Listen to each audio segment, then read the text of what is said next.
Finding the right person for the job isn't easy. Just ask someone who hired a stuntman to do their home renovations. Just finished a new sunroom, Mrs. C. The best part is I used candy glass for all the windows, so you can do this. And this. Doesn't hurt a bit either. But if you've got an insurance question, you can always count on your local Geico agent. They can bundle your policies, which could save you hundreds. And if you don't want to take the long way to the kitchen, the walls are breakaway too. See? For expert help with all your insurance needs, visit geico.com/local today. Make your 4th of July celebration even bigger this year with savings on everything you need to get your yard ready for summer. Make sure your flower beds and bushes can handle the heat with special savings on Vigoro mulch, now at a new lower price of $2.98 a bag. Keep the sun off your soil and water in the ground.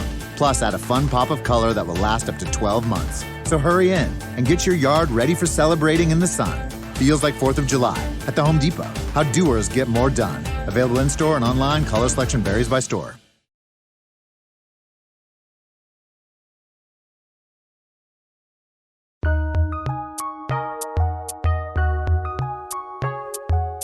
Welcome to the Fantasy NBA Today podcast.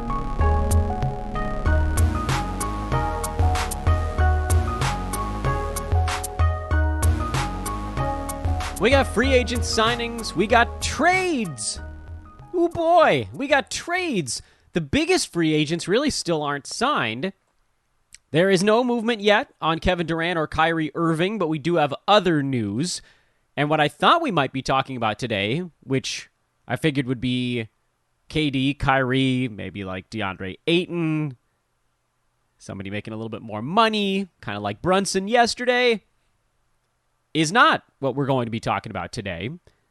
But we still have plenty. Holy crap, do we have plenty. A lot of it, and as the news comes rolling in over the days post the beginning of free agency, and obviously none of this stuff is official for like 4.5 more days anyway, the plan, well, it doesn't even really matter. Point is, my original goal here was to kind of work through things chronologically, but that never really made sense because the most important things are always the things you should tackle first. And every day, because we do this show once a day, and in the off season, there's no chance I'm adding weekend shows in the first day of July. Happy July, everybody, by the way. We finished off another month, which, by the way, biggest June by a mile in the history of fantasy NBA today. By a mile. You guys are amazing. Like, this June was almost as big as last August, which, as you may recall, that was free agency month last year. Crazy. Like, I don't know what our August is going to look like this season, but I can tell you it's going to be bigger than last August. I'm just floored at how many people listened this last month. I'm just blown away. So thank you guys for that. But back to the topic at hand. I had started to write down what free agents were signing, what deals were coming through, and then I thought, this is dumb. Like, I don't need to talk about Cat signing a max contract extension. I wrote it down, but I don't need to talk about it because his extension in Minnesota changes nothing. We talk about things that have a delta attached to them. And for those that are not familiar with that nomenclature, delta just means change. That just means change. So we talk about things where that it creates a delta in the fantasy landscape. DeJounte Murray trade, KD Kyrie stuff, Brunson to the Knicks, Jaren Jackson Jr. stress fracture. Those are deltas. Which, by the way, it's also worth mentioning, how much did we talk about Kyle Anderson over the last couple of days? We talked about in the Grizzlies recap. We talked about it with the JJJ stress fracture. Slow-mo is in Minnesota now. I can't believe that that's actually the first move I'm talking about on today's podcast. But slow-mo going to Minnesota, I mean, the Brandon Clark hype is going to be nuts, and it's going to be worthwhile. Because he was just outside of fantasy relevant in 19.5 minutes per game last year. That's a number that has to go up. It has no choice. They don't have enough bodies for that not to go up. How far it goes up is still kind of up in the air because he doesn't provide a floor spacing element, and JJJ will be back at some point, we assume, next season. I know that this is weird that I'm diving into Brandon Clarke for the third show in a row, but I really do think that this is one of those situations where, first of all, it makes more sense on the roto side than head-to-head because as JJJ comes back, Clark's role will diminish somewhat, but not entirely because now we know Kyle Anderson is elsewhere. The Grizzlies' other choices at power forward are going to be younger as opposed to kind of having the veterans they could lean on. Oh, okay, well, Brandon Clarke, he's not having his best game. Let's go to a veteran. Let's just keep rotating bodies through. There just isn't that type of choice. And, we don't know if the line for Clarke, if the production line, you can extrapolate to a certain kind of growth. But even if he only goes back to what he did his rookie year, which his minutes this last season were the lowest in his 3-year career, and he had, I would argue, his best production because the blocks were up, the field goal percent was up. He was certainly more engaged than last season, whereas something was off. He shot 52%. Like, something wasn't right. So then you just throw him out on the floor. Like, if you even get him to 24 minutes on the scale he was at last year and his rookie year, basically just wipe out the sophomore season for Brandon Clarke, then you're looking at a guy who's probably going to be in the neighborhood of about 9 shots per game in the low 60s in field goal percent. So now he goes from being a good field goal percent guy, positive impact field goal guy, to great. Take 7 field goal attempts and make it 9 on the same massive positive number. And you got to look at someone almost like a Rudy Gobert, that type of impact. A Jared Allen, who took 9.5 field goals a game and shot 68% on them. It won't be perhaps quite that high, but as you start now to organize your players as to who's the biggest field goal percent impact guys, Brandon Clarke, by the way, this last season, he was number 14 in field goal percent positive impact. Throw another 2 shots per game in that mix, and you get up to like Jakob Poeltl territory. Number 6, number 7 type of field goal percent impact. You're never going to get quite into that topmost group, which basically was Jared Allen, DeAndre Ayton, because it was 12. He took 12 shots and hit 63% of them. But Poeltl, 62%, 9.5 shots per game. That's a pretty reasonable target. 1.7 blocks for Jakob Poeltl. I could see Brandon Clarke getting to like 1.3.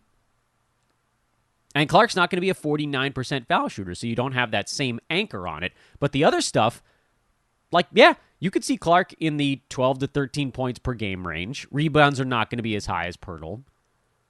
Steals will probably be as high, maybe higher. And then, of course, the field goal percent is much, much better. Poeltl was number 67 last year. Brandon Clarke getting to that range is very attainable. I'm not going to draft him in the 6th round if I don't have to, but look, we'll let this one mellow. We're going to let that one sit for a little bit, put it on ice, because, at this point now, we've talked about it, and now our goal is to make sure not everyone else is talking about it, because we'd like to be able to actually get him in a couple of fantasy drafts. Heaven forbid. Finding the right person for the job isn't easy. Just ask someone who hired a stuntman to do their home renovations. Just finished a new sunroom, Mrs. C. The best part is I used candy glass for all the windows, so you can do this. And this. Doesn't hurt a bit either. But if you've got an insurance question, you can always count on your local Geico agent. They can bundle your policies, which could save you hundreds. And if you don't want to take the long way to the kitchen, the walls are breakaway too. See? For expert help with all your insurance needs, visit geico.com/local today. Make your 4th of July celebration even bigger this year with savings on everything you need to get your yard ready for summer. Make sure your flower beds and bushes can handle the heat with special savings on Vigoro mulch, now at a new lower price of $2.98 a bag. Keep the sun off your soil and water in the ground.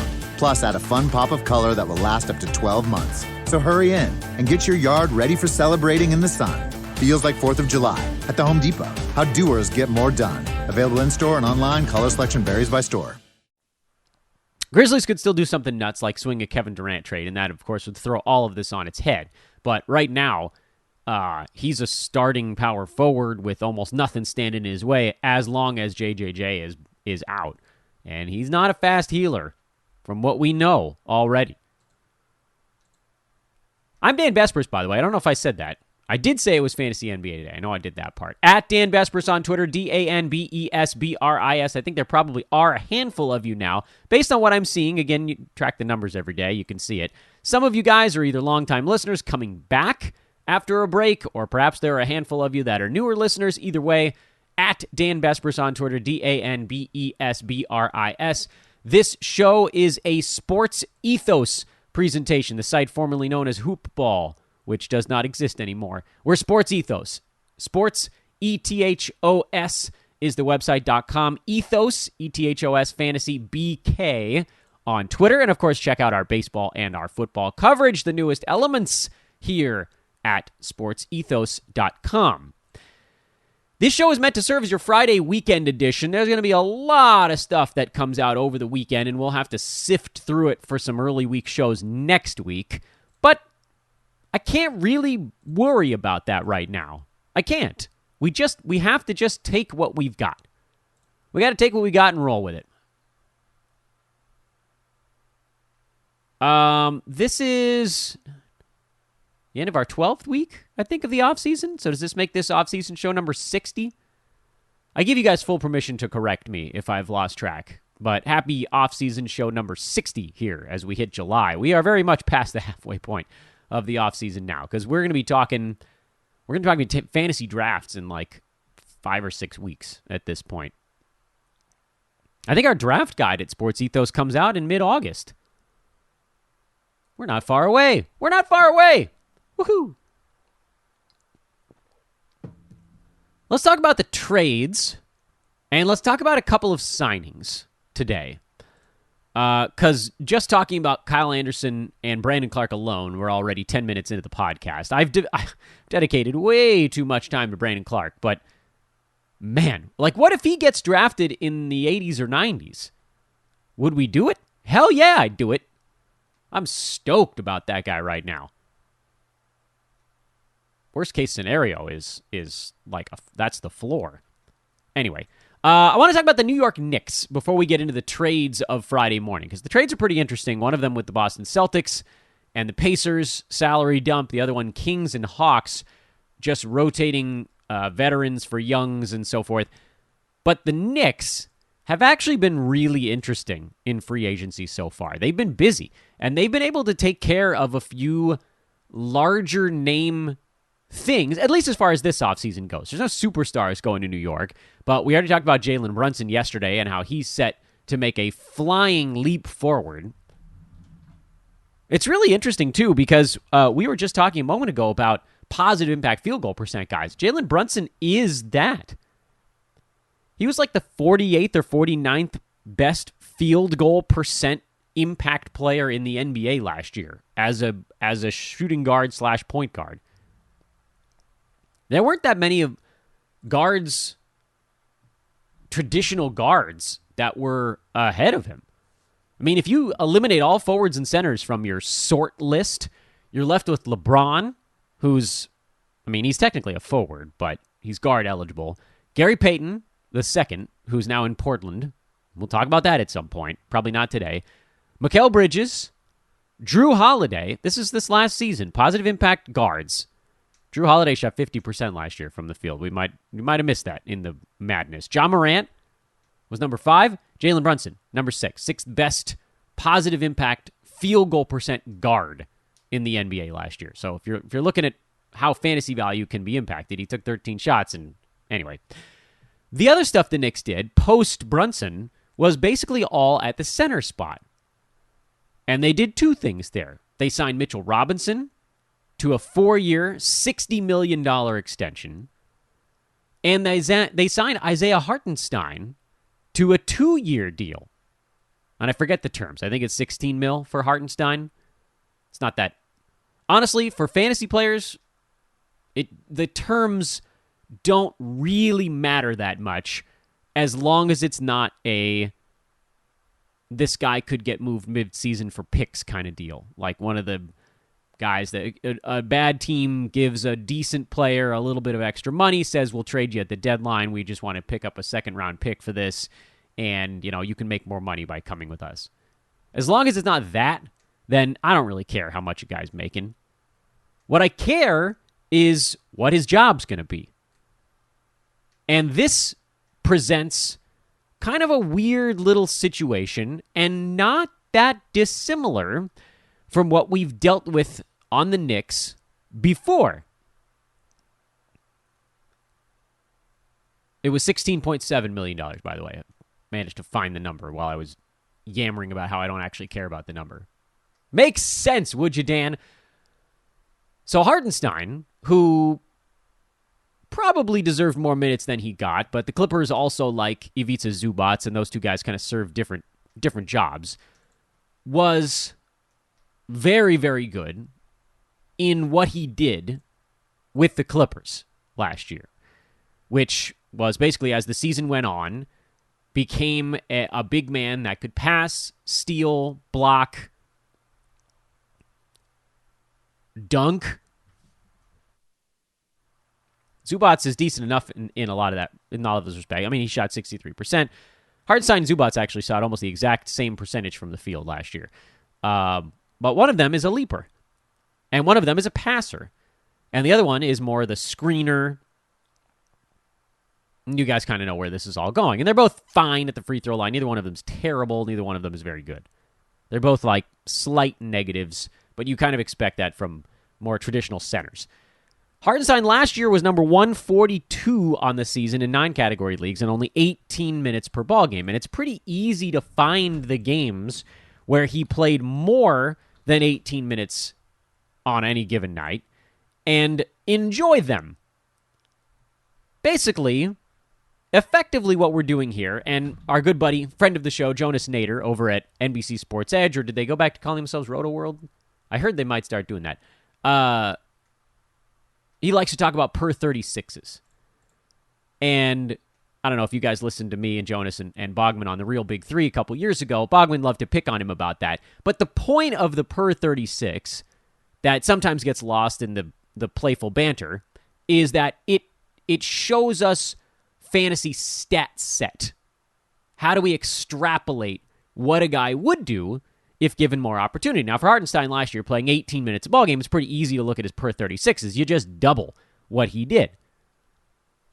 Unfortunately, per 36s are inaccurate because as guys ramp up from 20 full bore, I'm going to give everything, I just chugged 8 Red Bulls, I'm a baseball reliever type performance, to, I better not foul out. I got to try to play 30-some-odd minutes. Numbers do have a tendency, the production curve, tends to level off a little bit. The slope decreases. Doesn't flatten out all the way, because, like rebounding, for instance, the longer a guy is on the court, the more rebounds he's going to grab. It just works that way. But some of the other stuff does level off a little bit. So that's why per 36s are perhaps a tiny bit inaccurate. But what you can do is you can look and find the games where a guy got closer to that mark and see how he did. Hartenstein last year with the Clippers, I don't think he played 30 minutes even one time the entire season. So if you're looking for that to happen in New York, you're barking up the wrong tree, and he's still behind Mitchell Robinson. But what this does do is it gives him, Hartenstein that is, a path that he only really developed late last year. It was almost like the Clippers were kind of keeping him under wraps for a while and then kicked it into high gear later in the year, and we got to see what he was capable of. Yes, there's a little bit of a small sample size bias thing going on here, but over his final 20 games last year, Hartenstein played 21.5 minutes per game, which is 3.5 more than his full season average, and averaged 10 points, 6 boards, 3.5 assists. Yeah, in 21.5 minutes per game. There are guards that don't get to that mark. 0.8 steals, 1.1 blocks, 64% from the field, and a likely unsustainable 78% at the free throw line, so factor in probably a little bit of a decrease there. That put him inside the top 85. And, believe it or not, as guys continue to get hurt on the Clippers and weird stuff shook out, over the final 15 games, he was at 22 minutes per game. Over the final 10 games, he was at 23 and a half minutes per game. I think that's probably an upper limit if you're trying to figure out what he might do with the Knicks. I don't think he's playing 24 minutes a game in New York because you can't really play Hartenstein and Mitchell Robinson at the same time. I do think that 20 to 23 in that range, so roughly 21 and a half, is a fairly reasonable target based on Mitchell Robinson, some injury history, not as much this past season, but some, and the fact that the Knicks can now kind of rotate in a couple different bodies there, and Robinson can probably go a little harder for the minutes he's on the floor. By the way, Hartenstein in his final 10 games was top 45. 11 and 7 with a three-pointer, 4.5 assists, a steal, 1.2 blocks, and somehow he shot 89% at the free throw line over that stretch. So again, some of that stuff isn't real, but some of it is. He has a brilliant fantasy stat set. The shame, of course, is that he's going to the Knicks, so he's going to get some love.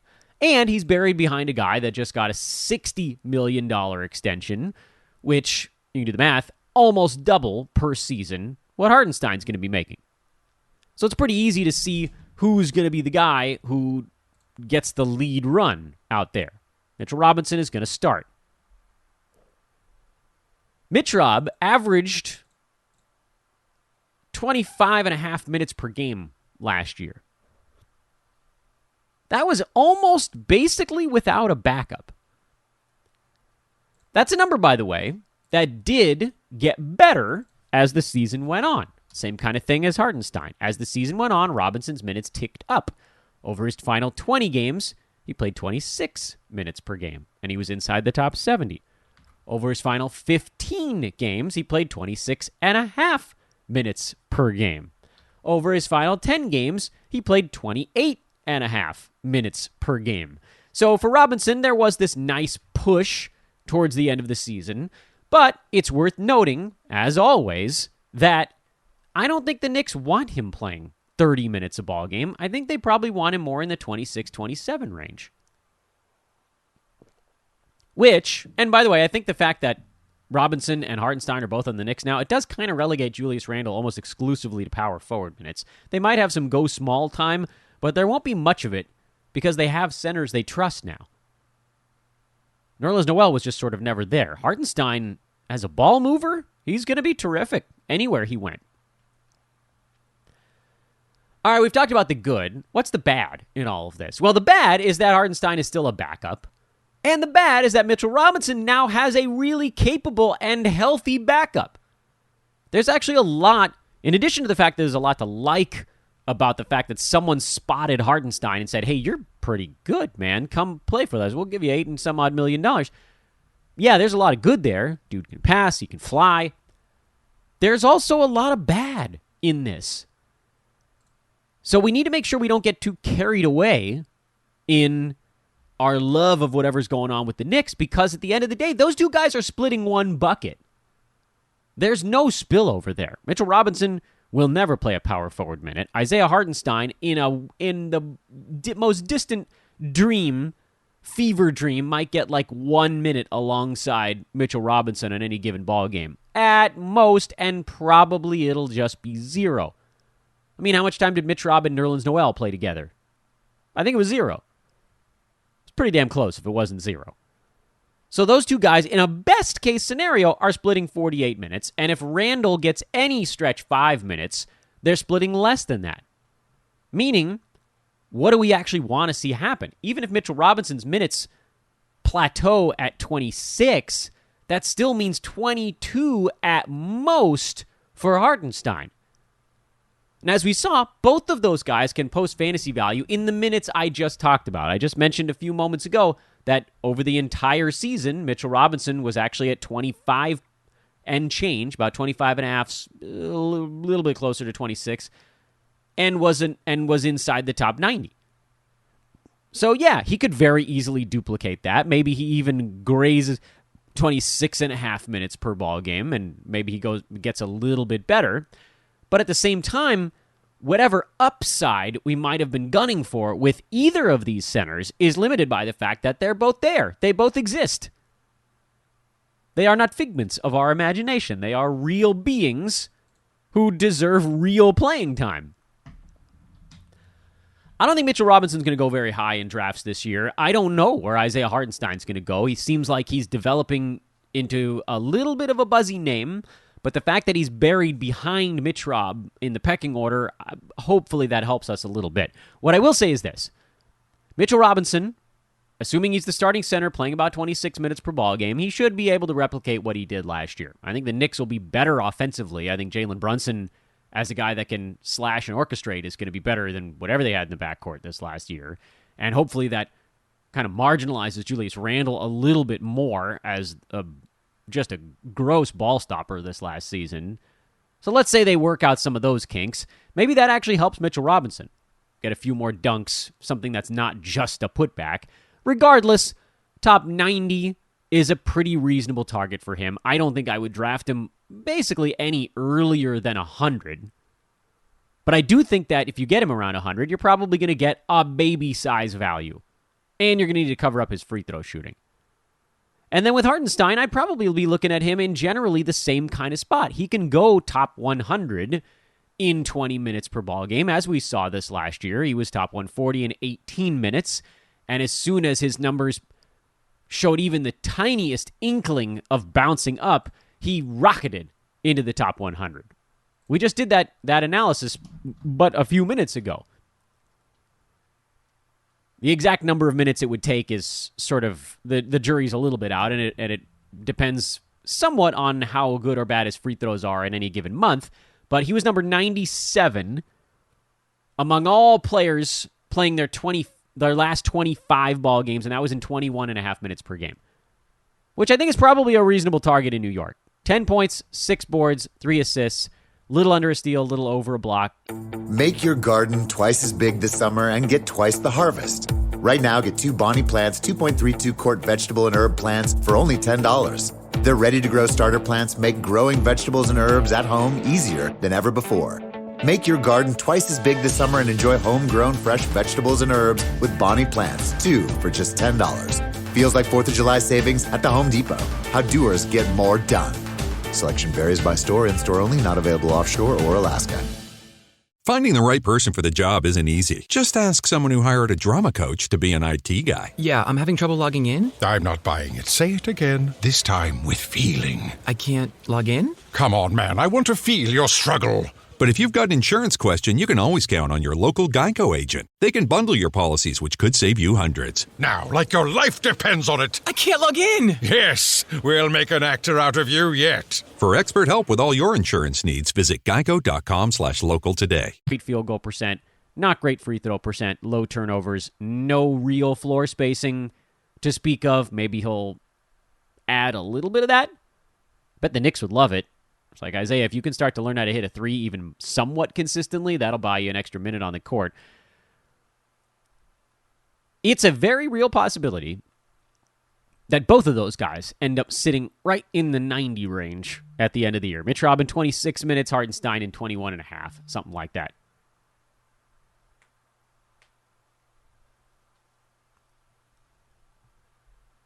And the last thing I want to talk about today, darn it, I didn't even get to the... I don't want to rush anything, but we're also doing half-hour shows here in the off-season, so, there you go. Crap. I want to talk Brogdon to the Celtics, and I want to talk Kevin Huerter to the Kings. I can't do both. I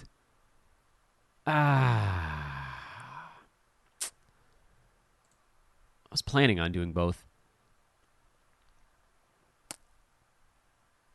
Let's talk Huerter to the Kings, because I think we might see more Pacers-related stuff by Monday, and that'll allow us to assess that a little bit more. Kings also brought in Malik Monk on a 2-year deal, so we probably need to talk about both of those things at the same time, and that'll be our last topic today. You guys know me. I'm actually generally kind of anti-Kevin Huerter. Have been. But a lot of that was because he was stuck alongside Trae Young, and basically buried, unable to get any kind of consistent usage, actually orchestrating. That will be a little bit different in Sacramento. Not a ton, because De'Aaron Fox is still going to take a bunch of shots, and Domantas Sabonis is still going to take a bunch of shots, so he's still down in the pecking order. But they are going to need Huerter to do a little bit more, a little bit of stuff that he wasn't really being asked to do in Atlanta, but for the rare times when Trae Young was out. Am I excited about Kevin Huerter in Sacramento? I am not. Because Davion Mitchell is going to be coming off the bench. Yes, they did unload Justin Holiday and Mo Harkless, so they moved some of the other bodies on the wing that might have impeded Huerter getting in there. But I think what we can kind of safely say now is that for Huerter, who, and I do think it's indicative, you want to look at a certain stretch of games, but for Huerter, he played 30 minutes a ball game with Atlanta last year, and he was outside the top 150. Because his steals are low, his blocks are low, his rebounds are low, his assists are meh, they're fine, and some of that had to do with playing alongside Trae Young, so perhaps that's a number that actually improves a little bit. But for the most part, he's a guy that can crawl towards the edge of the top 100 when he's having a good shooting month. So you put him in Sacramento, you give him maybe a little bit more wiggle room. Oh, the Kings also not retaining Dante DiVincenzo opened up even more stuff on the wing. So I think we can safely assume he's going to start and play those 30 minutes that he was already getting in Atlanta. But I don't know that 11 shots goes up for him.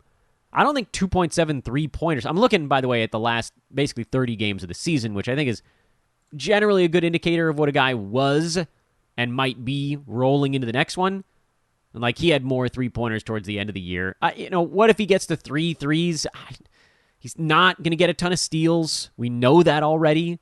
He's not going to rebound. He has, what we've talked about on this show before, is kind of a prototypical shooting guards fantasy game, which is slightly sub-average field goal percent, slightly above average free throw percent, not high turnovers, relatively low because he's not a big-time ball handler, that relies on scoring and threes to pretty much carry his fantasy value.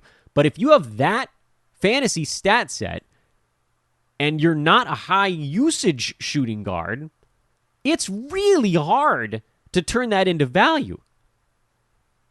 Look at some of the names at the top of the board from last year and find me the first one who's an actual shooting guard. I'm talking per game from last year.